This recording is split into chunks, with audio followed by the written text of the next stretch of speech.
Okay, so Frederick Jackson Turner and his frontier thesis is going to be a great example, just like the lost cause mythology that came before it, or actually about concurrent with it. In fact, we're going to see that there's a lot of tie-ins with the lost cause mythology.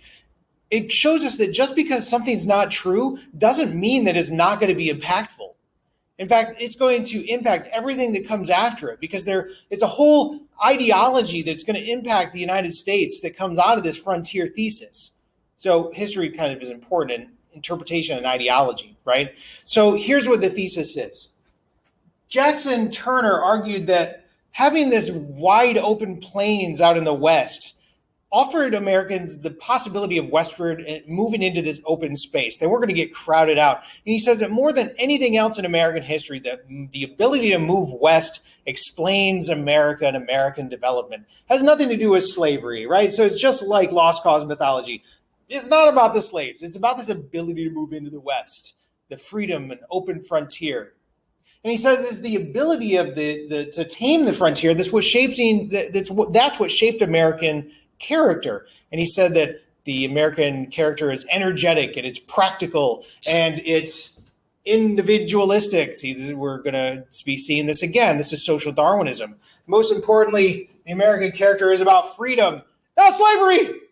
Freedom.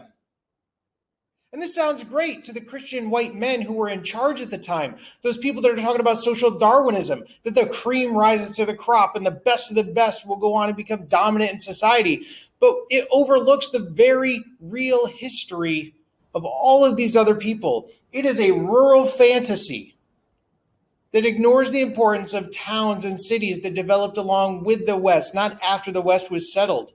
It ignores African Americans like those exodusters that moved out west. It ignores women that were moving out there and demanding equality. It's ignoring the Native Americans who are being decimated, not because they're inferior, but because the entire weight of the American system was being brought down upon them.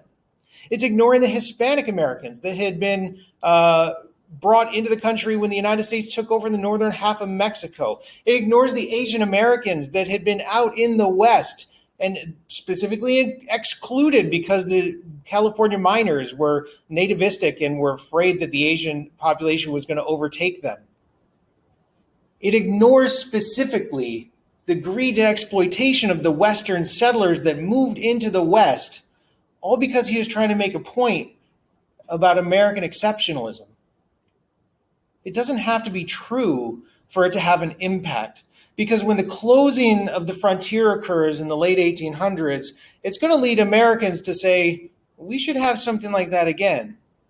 And they're going to start looking to those small non-white islands out in the Pacific and down in the Caribbean and say, we should move there.